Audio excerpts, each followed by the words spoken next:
The People's Business is made possible by our partners, Solar Dynamics, the most efficient energy systems.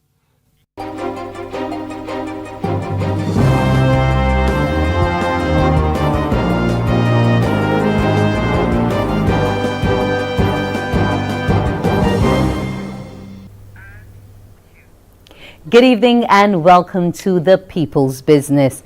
In this Sunday night edition, we will be looking at public transport, state of the sector. To help me discuss this topic, I have with me Mr. Roy RAPHAEL, the chairman of the Alliance Owners of Public Transport, as well as Mr. Craig Banfield, an attorney at law and director of the Complaints and Legal Affairs Committee of AOPT. Now, we are also hoping to have joined with us Mr. Mark HAYNES, the Director of Public Communications and Public Affairs with that organization. We want to welcome you to the program, and remember, you can call us with all of your queries. The People's Business will be back in a moment.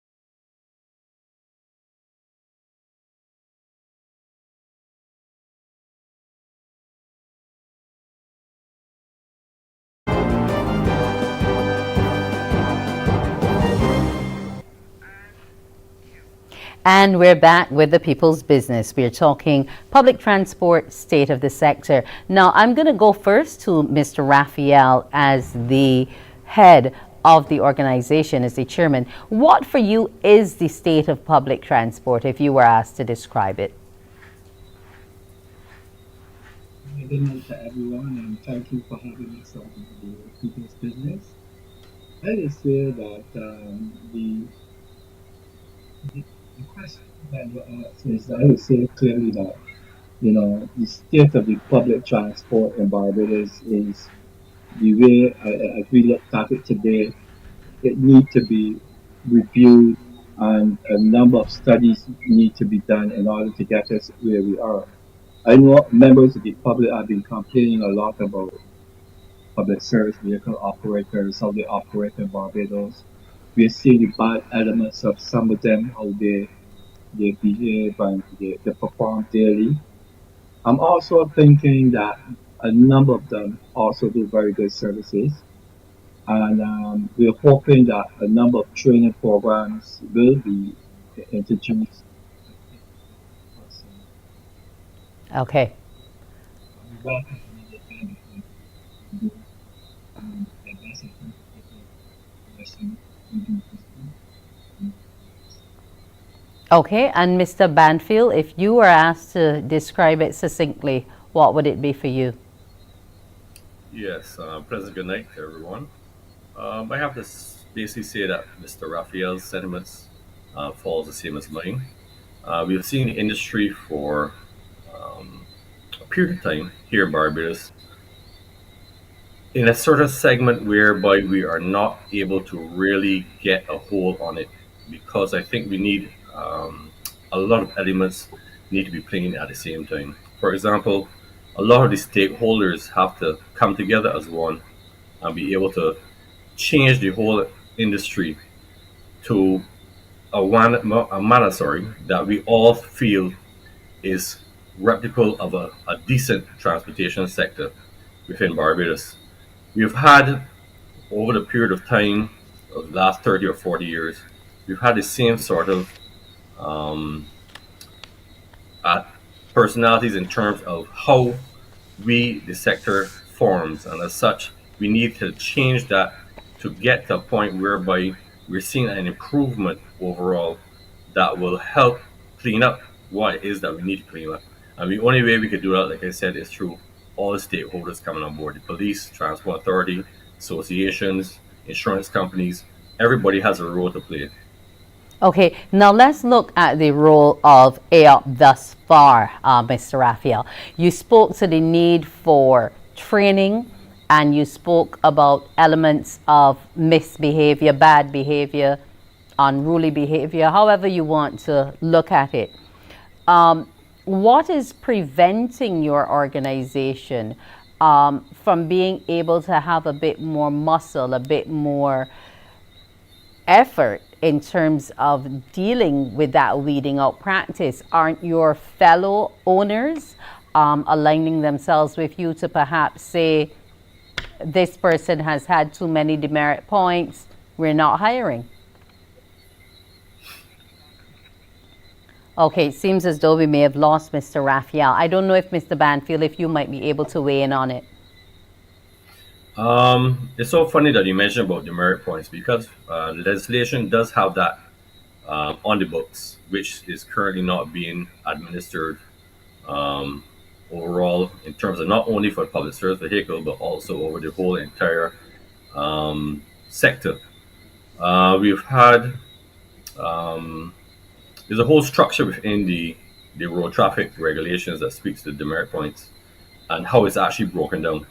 And I think in a previous meeting that we would have had with government some time ago, that was something that we were going to look at. But I don't know what has happened in that regard. I can't speak for the government because I'm not in that capacity. However, the sector has certainly changed somewhat, and I think Mr. Raphael, I hope that his communication is good because he's the perfect person to answer that question that you just asked. But I think going forward, I think that we have to look at how we can change it to reflect what it is that we need it to be here in Barbados. Okay. When we look to Trinidad, which is a totally different structure, I mean, I've lived in Trinidad for a few years, and we don't get the kind of elements or bad elements on how they have in Trinidad here in Barbados as it is in Trinidad. Is a more structured, a more organized sort of format, and I think that those in authority have to look at ways and means of how we can go about correcting and changing it. Okay, because I was just waiting for you to finish that point about Trinidad because I was thinking, do we want to go near there type of situation in terms of how they drive and behave on the roads? Let's hope that both Mr. Raphael and Mr. Haynes can get their technical issues sorted somewhat, but we have to continue the discussion nonetheless. Now, you spoke to stakeholder support. And I know that from time to time you often have meetings with the Transport Authority, especially as it relates to the shared program that UDPSVs do with the Transport Board in terms of the, what do we call it again? TAP program. The CAP, right, TAP. in terms of that TAP program. Now, what more engagement would you want to see on the part of these other stakeholders, and in what specific areas? Well, I think that the TAP program, first of all, has been a very, well, in my opinion, very successful in that we have managed to change or have the private individuals actually conform to the ways and means that the transport board would have wanted them to in terms of rules and regulations. So that is proof in my sense that if the right mechanisms are in place, that we can get a structure that will be able to change the whole overall landscape of the transportation sector. In terms of, we have very stakeholders that have very powerful, um, they have very powerful ways that they can influence the transportation sector. For example, the insurance industry. Every public service vehicle has to be insured, whether it's third party or whether it's comprehensive. And as such, if it is that the insurance companies refuse to insure the public service vehicles, mind you, there are only about 4 or 5 insurance companies that have the reinsurance to actually insure public service vehicles. So let's bear in mind that those 4 or 5 public service, 4 or 5 insurance companies decide that they are going to put a little squeeze on the public sector in terms of how their conduct should be. Then lo and behold, I think that would be a way that we can go ahead and help change the dynamics. It's so ironic because only last week we had a meeting with the GIAB as well as those few insurance companies who were actually have reinsurance to actually insure the insurance companies and such. During our discussions, these were some of the matters that we actually discussed. It is very unfortunate from where I see it in that we have put a stigma on the transportation sector for all of these years.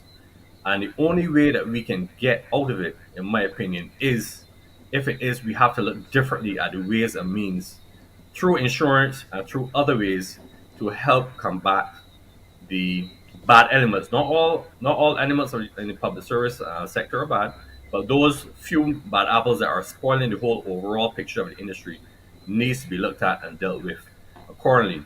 Now we put in place through the association during our meeting. We said, look, you guys know that you have technology now, the GPS cameras.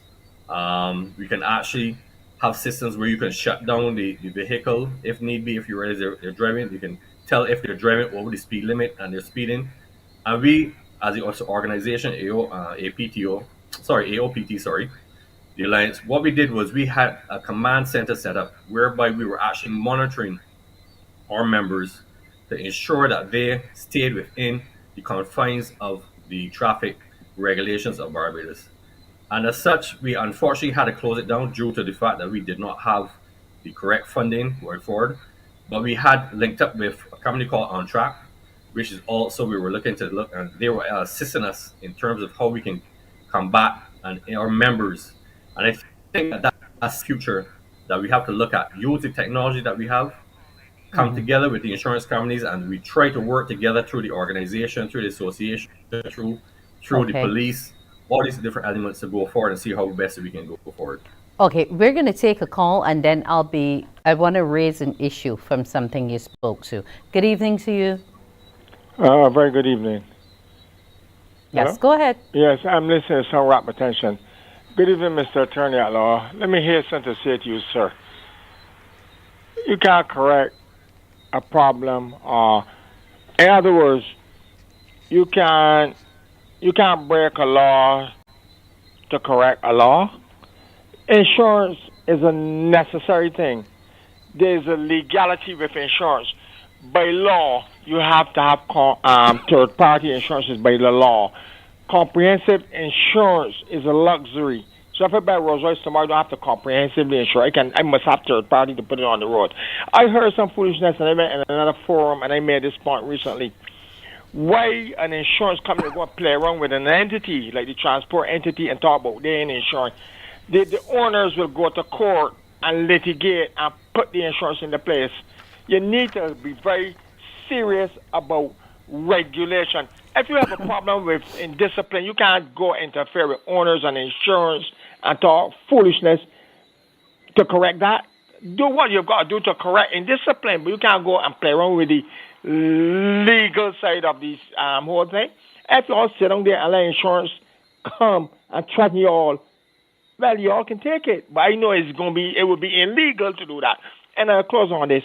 Transport is a necessary thing throughout the world. People must be taken to and fro. You can't really need the transport. In the big industrial countries where you've got people going to the iron ore company, think thousands of people going one side and coming back evening, they must take them in and out. How do we poo-pooing insurance? Poo-pooing transport and can't get it right? Did you get him clearly, Mr. Banfield?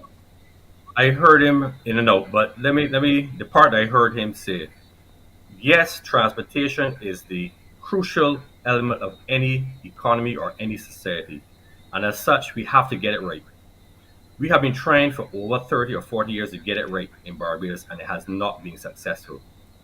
Therefore, what I'm saying is that we have to look at different ways and means. Yes, third-party insurance is something that is you have to have by law, and it's correct that comprehensive is mandatory. Not mandatory, is what he called a luxury. Yeah.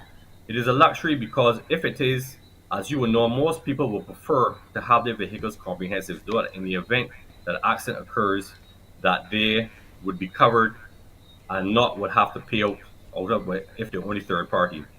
As such, they had a situation in Jamaica, I think years ago, whereby insurance companies had refused to insure, and it caused a march, and it caused a lot of things. The government had to reverse it. Yes, it is possible that we have to look at the different ways and means of changing things. And insurance, like I said, is one part of the element that has to work along with everything else to make it ideal to get things done in the right manner. Okay, I don't know if you want to weigh in quickly, Mr. Raphael, before we go to break.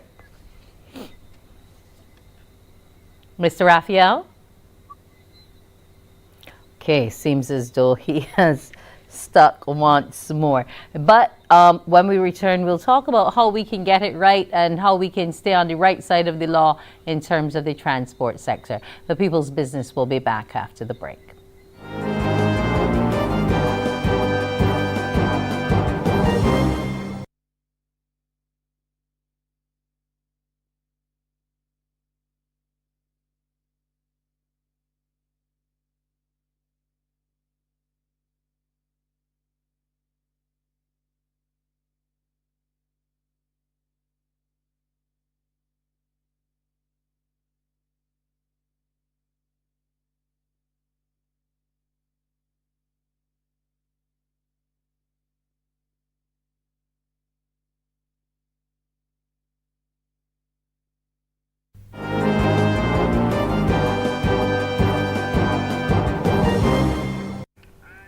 And the People's Business is back.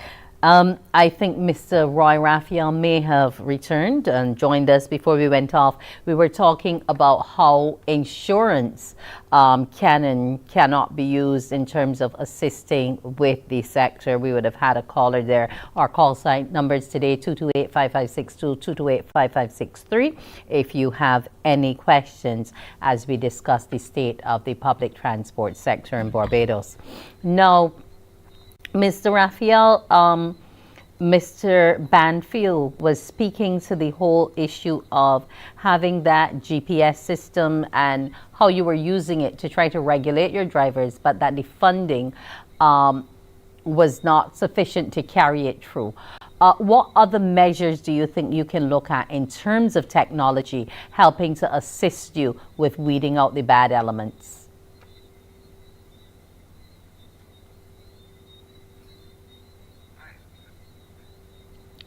Okay.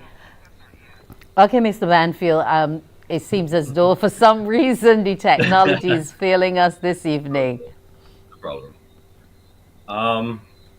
Besides the GPS, we were also looking at the ways and means of cameras. As we know, cameras are what you can use to really view and see what exactly has happened or transpired. Sometimes you get passengers making complaints about this happened on a van or that happened on a van, and cameras will be able to capture what exactly transpired. As you know, most recently with the attempted robbery that we had, the camera was instrumental in really actually seeing what transpired on the public service vehicle van when that occurred. I think that we have to look in Barbados now at different ways. I mean, whether it's cameras, whether GPS systems, whether we can look at ways and means of the owners playing more of a part in terms of ensuring that their drivers or operators of the public service vehicle are doing what they need to do on a daily basis when they're on the road. Okay, we have a caller on the line. Good evening to you. Hello, good afternoon.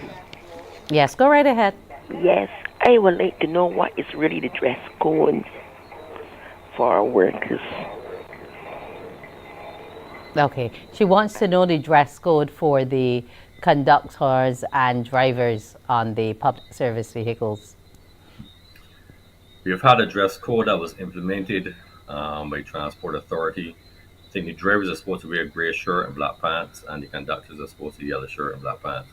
Of course, we have seen, and I'm also in charge of the complaints department for our organization, so I get many calls on a daily basis that actually make complaints in terms of the dress code of some of our operators, whether they're wearing slippers sometimes they're wearing different type of attire, which really and truly does not form into the regulations of the transport authority. It is unfortunate that we've seen a decline in that area. We have tried to ensure that our members of our organizations do adhere and do keep up the dress code. However, we can't speak for those who are not our members, where we don't really have any say in that area. But it's unfortunate. I've also seen it myself, and sometimes I do challenge one or two guys if I think they're really out of context. They might apologize and say okay they will try and change, but of course I don't see them the next day, so I don't know whether they were only telling me that at that particular point in time to keep me quiet. But however, it is an issue, and I think that the transport authority, who has the regulatory powers to deal with that, should be looking at that and addressing that accordingly. Good evening to you. Okay, seems we've lost them. Now, I can understand the concerns about the dress codes, but my issue is with some of the behaviors and whether or not it is acceptable for either a conductor or a driver, if a passenger should complain about loud music or the speed at which they're being driven, etc., to be told, if you don't like it, get off. I've sure you get that complaint. Yes, I get that complaint quite a lot too as well, and I think it's very disrespectful for any public service operator to be telling a person who's paying them, whether it's $3.50 as the fare is, or whether you were paying them $100, you are providing a service to the public of Barbados, and as such, you should, as any business person would like to think, if it is that your customers are complaining about something, you tend to take action and tend to deal with them at that particular point in time. It's so ironic because music and radios was an issue some time ago. I believe that the government was looking at taking out or talking about taking out radios out of the vehicles. There is legislation in the Road Traffic Act that speaks to radios too as well. I think somebody, if I can remember correctly, somebody did take the matter to court because they were saying that the vehicle, when they're brought in, they come in already with a standard radio, and they want to listen if a hurricane is coming, if the news and things like that there. But we as the association, we do not like lewd music. We find that a lot of operators sometimes tend to use that kind of music on the radio, on the vans when they are perpetrating their trade, and we do not adhere to that at all. Customers, I've also been told on many occasions too that they ask them to slow down, and they also encourage those those passengers who are on those particular vehicles to actually tell them to stop and get out, because there's no point in causing their lives to be at risk.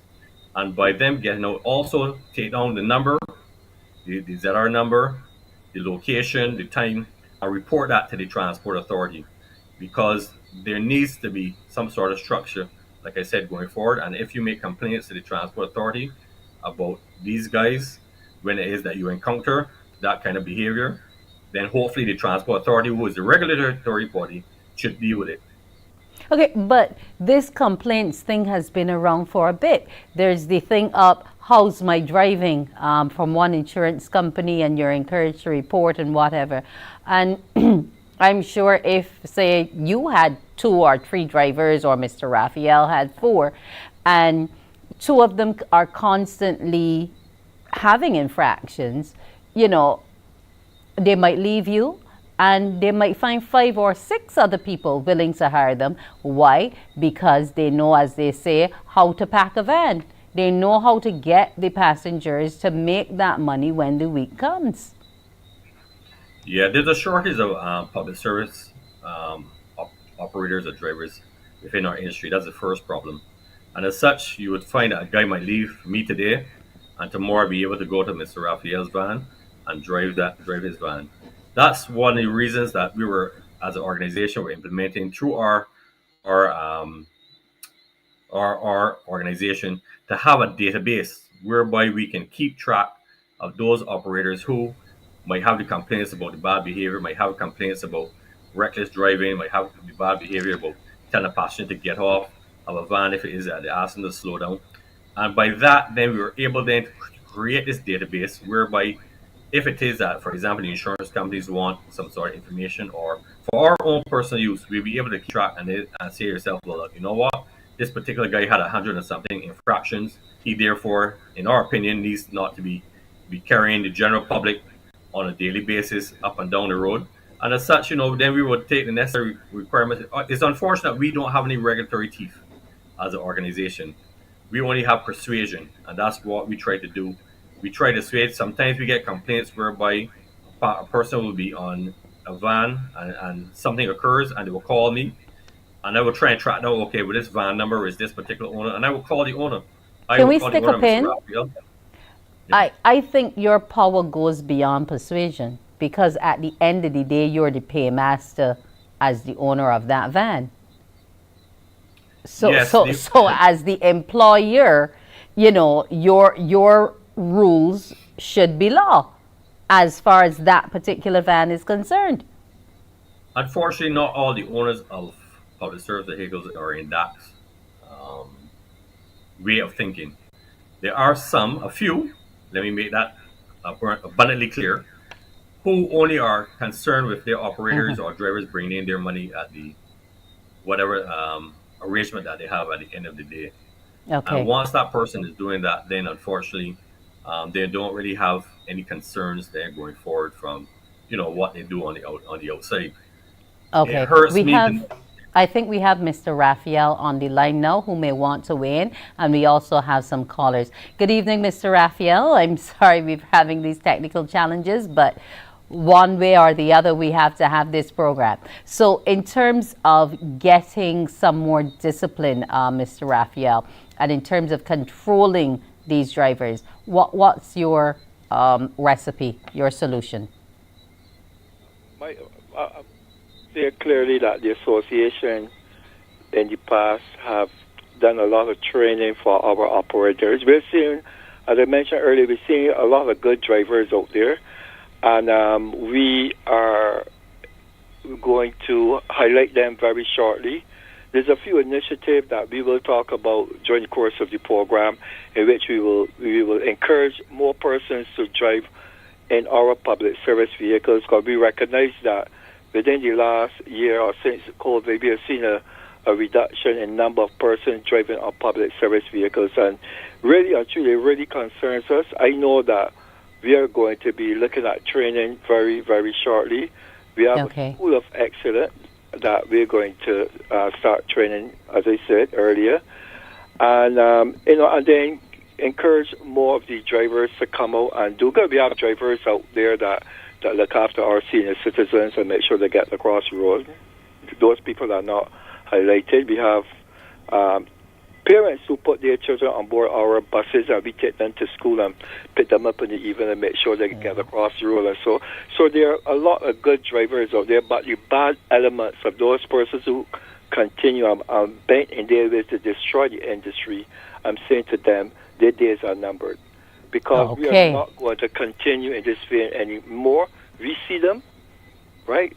We only recently we have had a discussion with the Insurance Association of Barbados as recently as a couple of days ago. And as soon as we get certain measures in place, we will make an announcement. So those days are numbered. And as I said earlier, we have some initiatives such as the Safe Bus Initiative. You see what some of these operators do not understand. They go out there to the interest of the passenger to make sure they get them to home and to school safely. We move 92% of the traveling public, and we cannot continue in this vein. So I'm saying, I send a clear warning to them that those days are numbered. Okay, if we can take the caller who's on the line. Good evening. Okay, now their days are numbered. And we're talking about training and this Academy of Excellence. When is it to actually kick off? Well, we have already started our initiative. It's just that we would like to have the support of the public, also have the support of our stakeholders out there. I know recently they had a number of companies that came on board, offered to train and to give assistance. We we did have some started discussions with the Barbados Community College. We also made a call to the Barbados Vocational Training Board to look at training for these persons. We was already spoken to the Minister of Public Transportation, the Honorable Santia Bradshaw, the Deputy PM, and measures is going to put in place to ensure that these public service vehicle workers are trained, because we have a lot of young drivers who come into the system. Road safety is very, very important and paramount where we are concerned. And this is Road Safety Month, so yeah, we want them all to take care and caution on the roads. We're going to take a break, and when we come back, we'll speak with the members of the AOPT about the public transport system. We'll be back after the break.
And we're back. Before we went off, we were discussing the possibility of the School of Excellence, which the AOPT is looking to bring to the public transport sector. What are your thoughts about it, Mr. Banfield? And what kind of uptake do you believe it will have? Well, we think training is a very integral part of what it is that we need to do in the public service sector. I think that we have had a comprehensive approach through one of our members, Mr. Mark Griffith, and we've laid out how it is that we think that by the training that we have designed, it will help to implement. It will help the industry a whole lot. So we're just hoping that through the BCC as well as the Barbados Vocational Training Board, that we can get the systems in place that we need to go forward and start administering the training. I think we've had meetings in the past with government, and government was also in agreement that that might be a good way of helping to get the change going that we need to go to as well. So we're looking forward to see if they are or what measures they're going to put in place in that regard. Okay, so we're looking to move forward with this process. Now, I want to look at something else because Mr. Raphael was saying that road safety is paramount. If the safety is so paramount, what is being done by your organization and any of the others to ensure that while the van is in public operation, that we don't have a situation of substance abuse on the vehicle? I will say that the association do get one or two complaints. It's not widespread. We would have reached out to the members of the our PSV community to let them know this. But it is important that all of us, that all the PSV workers are trained. As I said, training is very important. And I'm hoping that that all of our members come, that within now or the next year or so, we should see more persons coming forward and being trained in those areas. Okay. Mr. Banfield? Yeah, like Mr. Raphael said, my complaints department tends to get a few complaints in that regard. We have it's very difficult to identify who the passengers are speaking about at the particular point in time, so we can carry on further investigations. So we tend to leave those kind of issues more for the police to investigate and handle. That's part of my department. I try to earmark those particular key roles that I think that the police need to look at, the transport authority need to look at. We as an organization, we tend to, if they need assistance in terms of from our end, we do that. But we tend to pass on some of the more um, serious complaints that we get. Whereas the other complaints that we get, we tend to log them. We just keep them on file for further investigation if need be. We also have an investigation person on board in our organization who's an ex-police officer, and so those matters that we figure need further investigations, we pass them to her, and she goes forward and she does her investigations, and we come up with results going forward from there. And then from there, we decide what we're going to do with them. Okay, so lest anyone say that we are bashing the entire sector, let's look at some of the positives and also sometimes how the PSV operators end up on the wrong side of right. We have, for example, our Van Wyck, who has become quite popular. He was attacked. I think recently we've had some other attacks as well. What more can be done in terms of the protection of your members? Because placing a camera on board the vehicle cannot necessarily be all. Let me say that we did wrote to the Commissioner of Police 3 months ago. We are still awaiting a meeting with the Commissioner to look at the safety of our PSV workers. And let me make it clear that we also represent taxi operators. And now with the Utah season coming in, there's some concerns. So I'm just reminding publicly the Commissioner that we need to meet with him and his office in order for us to continue discussion. But we encourage all members to place cameras on board, GPS. As Mr. Banfield said, we have a complaint section, we have a hotline in which people report matters to us and we investigate it. So I'm hoping that more persons will place cameras. The conductors are on board as well. They assist in terms of safety. And some of them, I know we need to have a discussions with them going forward as well. But I am looking forward to the meeting with the Commissioner of Police so that we can have more of our members being safe on the road, and particularly at night. And that you will see the results. A lot of our workers tend to finish at 6 o'clock because of their safety. Yeah, I was just going to raise that. The fact that there are some areas where passengers are almost stranded on a regular basis because the public service vehicles, who happen to be in the majority on the particular route, cut off quite early, and individuals, then have to probably carpool in a cab, what have you, in order to get to their destination safely. Correct. And we are happy to report that there will be a meeting shortly with the Transport Authority. I know we have had some issues there which we have corrected. One of the discussions I'm hoping that will come up with the authority when we meet is parking at night for public service vehicles. I mean, the other night myself and my communication information officer, Mr. Director of Communication, Mr. Mark Haynes, we spent 2.5 hours in the area and we had some concerns. So I'm hoping when we meet with the police and the director and the chairman of the Transport Authority, those matters will be raised. Obviously, persons are not going into the terminal because of safety concerns, but we're having all those public service vehicle operators parking along Fairchild Street.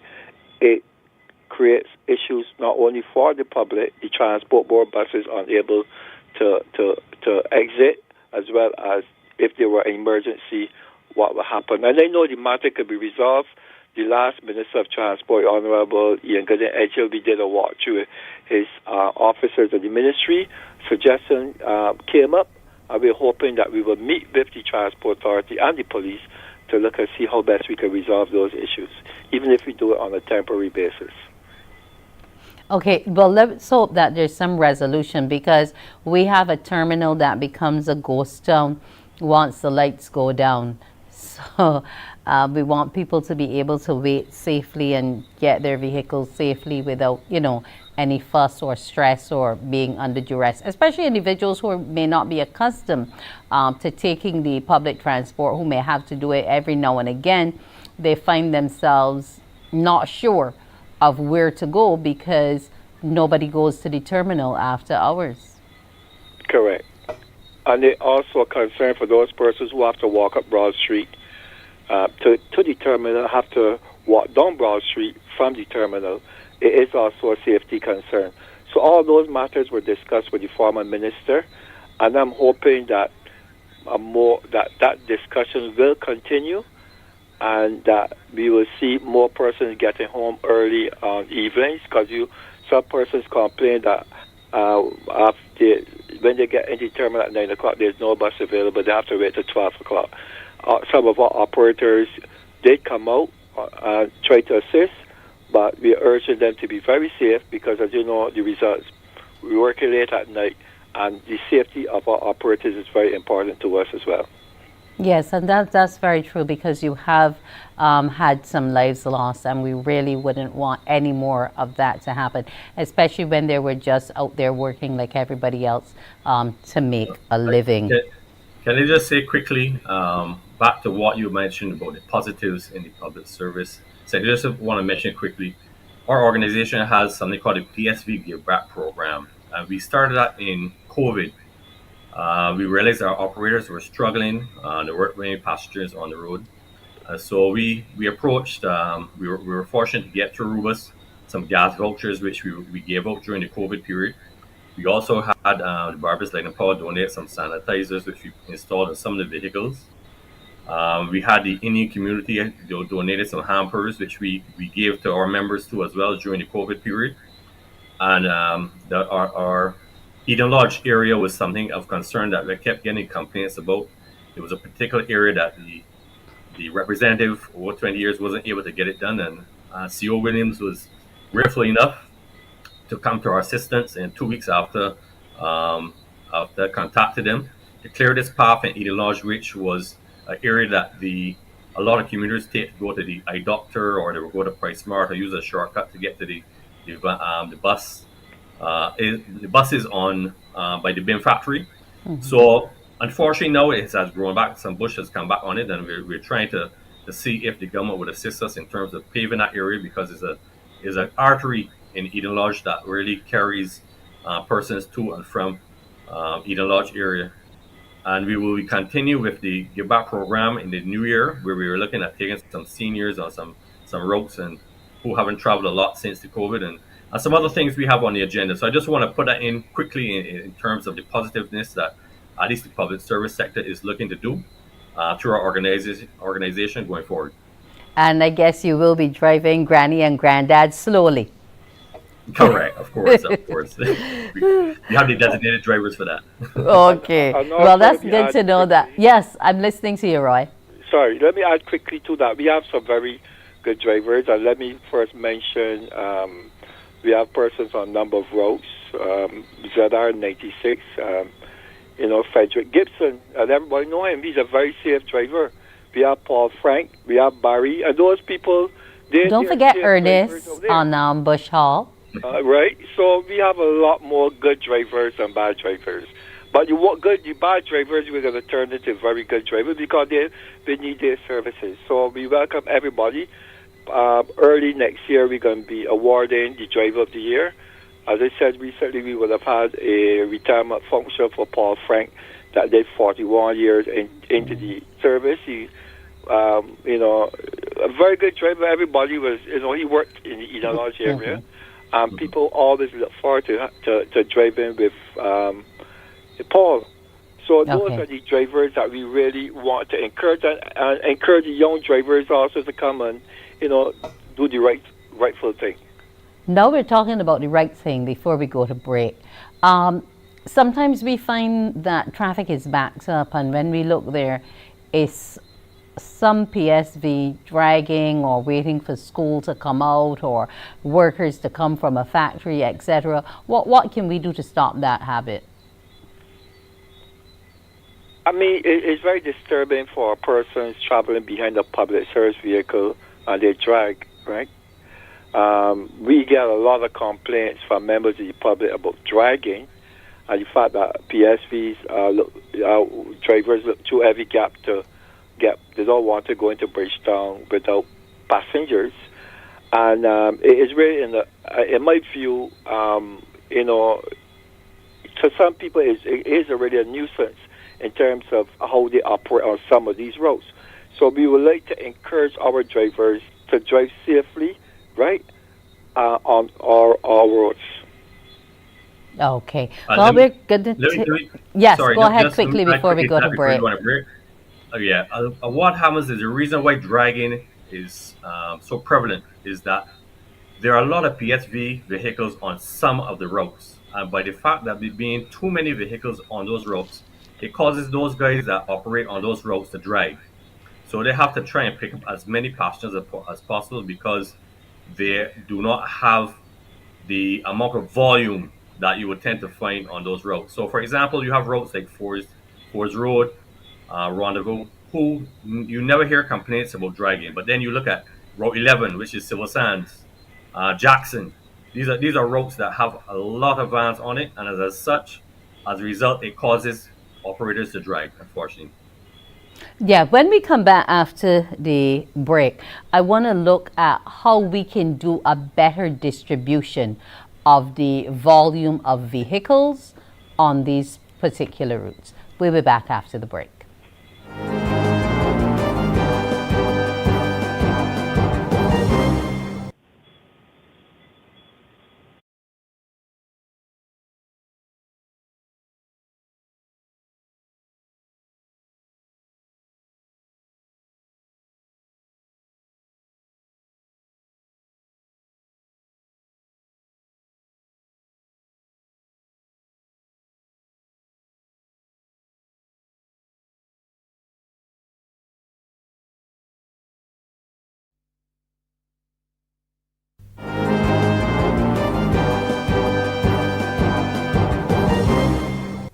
Let's just get into it. In terms of the issuing of the permits, etc., why do we have such an overload on some routes and under capacity in others? Well, let me say, Wendy, that the association has been calling for a feasibility study to be conducted as related to routing in Barbados. We have been calling for this for a while. Why is because, as Craig mentioned, there are too many vehicles on some roads, particularly roads like Spikestown and Silver Sand. Then you have roads such as Jackson, and there are some roads that basically, I would say, that doesn't have any vehicles that are developed, are areas that have already developed or have a new house construction going on that need roads. Some of the feasibility study should really be looking at some of the roads that no longer required, some roads that could be extended. You see that more persons tend to go and catch the buses on the ABC highway and the cross-country buses and so in order to commute. So the study will show directly where we need to put a lot of these vehicles. For example, you have Ida Lodge. You can probably increase the bus route from Ida Lodge probably to another area. But right now, as we speak, a lot of the persons from Ida Lodge usually have to walk up to the main road in order for them to catch a bus. So I think a study is important so that we can see how we can divert some of these persons from the route. And then, but as we relate now to regulation, a lot of our members and other persons are interested in having their vehicle rerouted to another route.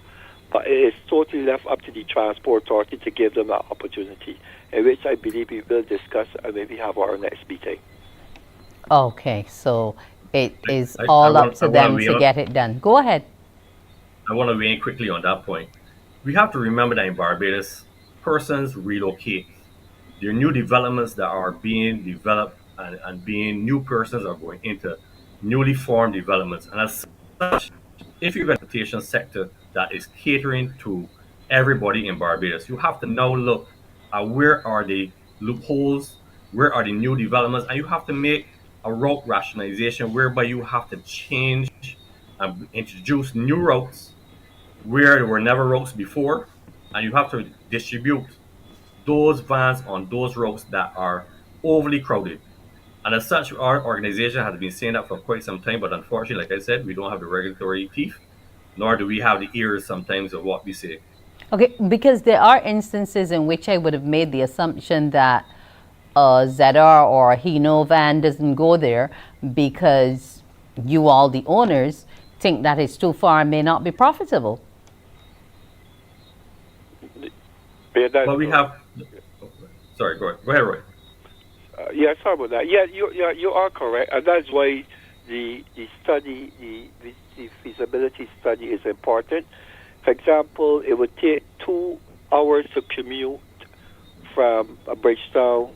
Well, person may have to stay as long as 2.5 hours, right? In some instances, to catch a vehicle, a PSV from the countryside, such as Paikana, St. Lucie, or St. Andrew, where we have a cross country, a city circle route, such as Bush Hall, that you can get a bus every 10 minutes. So I am saying basically what we need to do is to find out exactly the needs of the public in terms, and see if we can get those persons who are interested in working in St. Andrew. We heard a lot about St. Andrew, or persons are able to get home at night, but yet you have buses that can just go as far as Hillaby. And we have 2 of our members who are willing to have their vehicle transferred. We have started to work with the ministry, with the people rather, of St. Andrew to ensure that they can get public transport from our end. But in terms of transfer from a route, we don't have that authority to do so, and it goes back to the transport authority. Okay. You wanted to say something, Mr. Banfield?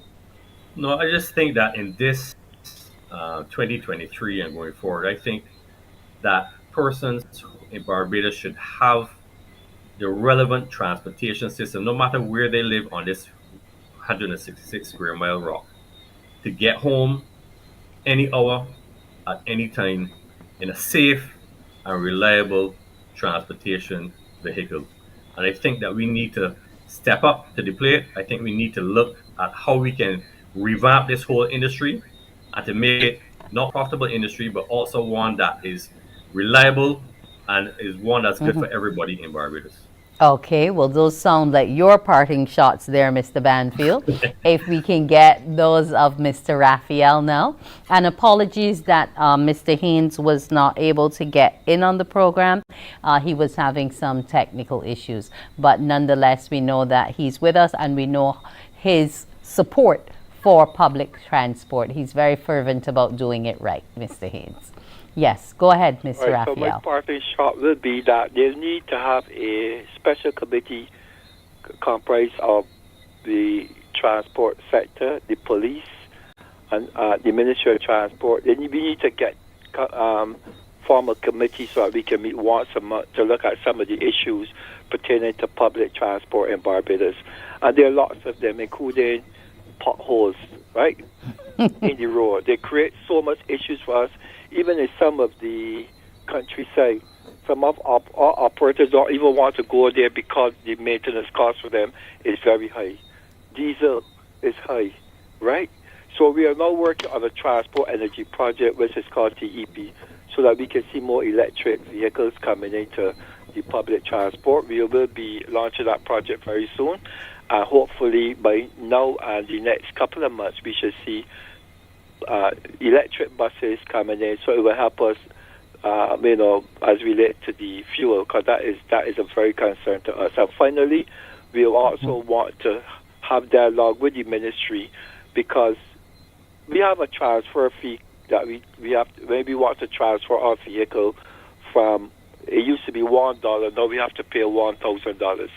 And that is really a concern to us because some of the operators... Just explain transfer. You mean like if you wanted to to sell one of your vehicles to Mr. Banfield? You're right. He have to Okay. pay $1,000 in order to transfer it. And some while ago, we used to have additional vehicles that in case one vehicle is at the mechanic shop, you can use that to continue the route.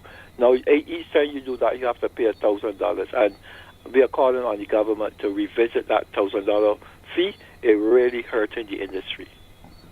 Okay, so we're hearing about some additional money pressures. We're hearing about the costs that the wear and tear of the roads is having on the sector. And we're also hearing about you wanting to go green. That's something I believe, Mr. Raphael, that we should explore a bit more. I shall be giving you a call on that. But I want to thank you all, gentlemen, for joining me this evening. I want to thank Mr. Craig Banfield, who's in charge of the complaints at the AOPT, Mr. Roy Raphael, the chairman, and I also want to thank Mr. Haynes, who has been trying to get into us, but unfortunately, technical difficulties overcame him. But we want to thank you nonetheless, gentlemen, all, for joining us this evening on The People's Business. This has been The People's Thank you. Business. I'm Wendy Burke.